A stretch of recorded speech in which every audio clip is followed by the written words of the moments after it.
नमस्कार, मैं हूं आशुतोष बाजपेयी। आप देख रहे हैं आर्यावर्त टीवी। मैं एक ऐसा शो लेके आऊंगा जिसमें एकाएक करके उत्तर प्रदेश की प्रत्येक विधानसभा का इतिहास आपके सामने रखूंगा। कौन किस बार और कब जीता और विधानसभा चुनाव को लेकर सारी जानकारी आपके सामने रखूंगा। बात करते हैं गोरखपुर सीट की। गोरखपुर सदर सीट पर वर्तमान में 4,53,662 मतदाता हैं, जिनमें 2,43,013 पुरुष और 2,10,574 महिला हैं। इस सीट पर 45,000 से अधिक कायस्थ मतदाता हैं, जबकि 60,000 ब्राह्मण हैं। 15,000 क्षत्रिय और 30,000 के लगभग मुस्लिम मतदाता हैं। वैश्य मतदाता की संख्या भी 50,000 से ज्यादा है। निषाद 35,000, दलित 20,000 तो यादव 15,000 बताए जाते हैं। 1951 में इस सीट पर पहली बार चुनाव हुआ था। तब कांग्रेस के इस्तीफा हुसैन पहली बार विधायक बने थे। 1962 में कांग्रेस के नेमतुल्लाह अंसारी विधायक चुने गए। 1967 में ये सीट भारतीय जनसंघ के पास चली गई और उदय प्रताप दुबे विधायक बने। 1969 में जनसंघ के ही रामलाल भाई, जबकि 1974 से 1977 तक वरिष्ठ अधिवक्ता अवधेश कुमार श्रीवास्तव जनसंघ से विधायक चुने गए। 3 बार जनसंघ का विधायक होने के बाद 1985 में यह सीट कांग्रेस के सुनील शास्त्री ने जनसंघ से छीन ली, पर 1989 में यह सीट फिर भाजपा के शिव प्रताप शुक्ला ने कांग्रेस से छीन ली। तब से इस सीट पर भाजपा का कब्जा है।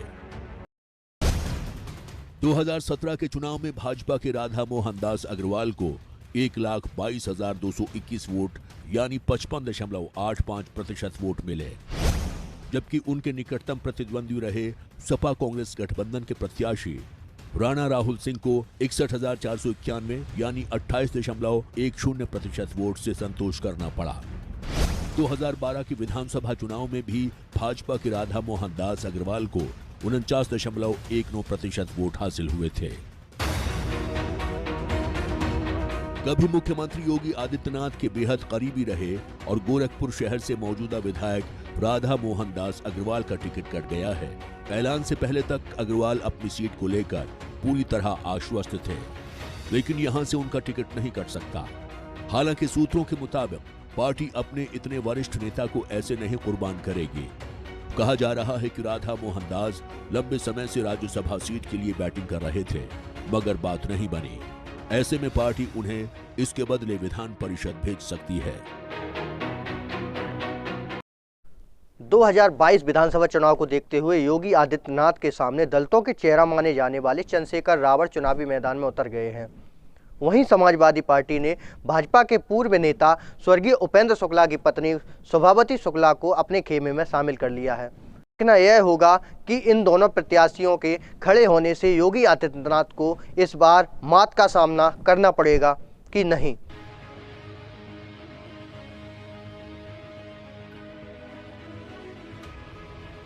जब से मुख्यमंत्री योगी आदित्यनाथ के गोरखपुर सीट से चुनाव लड़ने का ऐलान हुआ, तभी से विपक्षी खेमे में इस बात को लेकर चिंता थी कि आखिर सीएम योगी के सामने कौन सा कैंडिडेट खड़ा किया जाए, किसे उतारा जाए।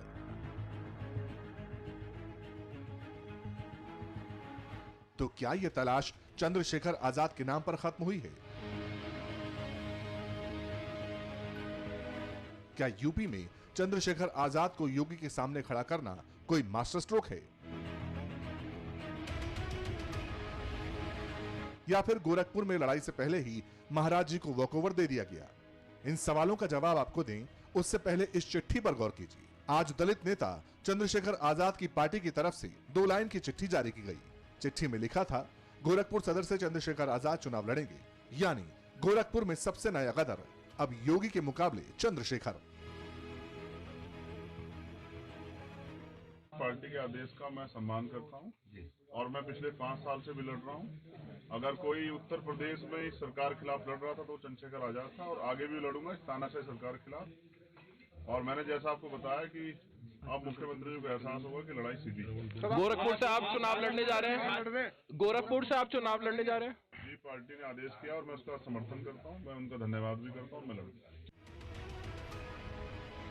ये वही चंद्रशेखर आजाद हैं जो 4 दिन पहले तक यूपी में अखिलेश के साथ सीटों को लेकर मोलभाव कर रहे थे। योगी को हराने के लिए अखिलेश के साथ अलायंस की बात कर रहे थे। और ये सब कुछ ओपन था, कुछ सीक्रेट नहीं था। लेकिन जब बात नहीं बनी, अखिलेश ने 2 सीटों पर लड़ने का ऑफर दिया तो चंद्रशेखर ने अलग लाइन पकड़ ली, गोरखपुर से चुनाव लड़ने का ऐलान कर दिया। अब तो मैं अपनी पार्टी को ताकतवर बना रहा हूँ और अपने साथियों को जोड़ के हम विकल्प बनाएंगे, क्योंकि जिन नेताओं को आज जो बड़े बड़े भाषण दे रहे हैं कि हम ये करने वाले वो करने वाले, उनकी 5 साल सरकारें रही, आपने देखा उन्होंने क्या किया। अगर सबसे ज्यादा दलितों को नुकसान किसी सरकार में हुआ तो वो अखिलेश जी की सरकार थी, ये मुझे और आपको अच्छी तरह से पता। तो आजाद समाज पार्टी अपने दम से लड़ रही है और अभी आपको जानकारी मिलेगी जो दूसरी तीसरी मेरी है कि एक बड़ी संख्या में छोटी छोटी पार्टियों का दल जो है वो आजाद समाज पार्टी से मिलकर उत्तर वेस्ट में चुनाव लड़ेगा।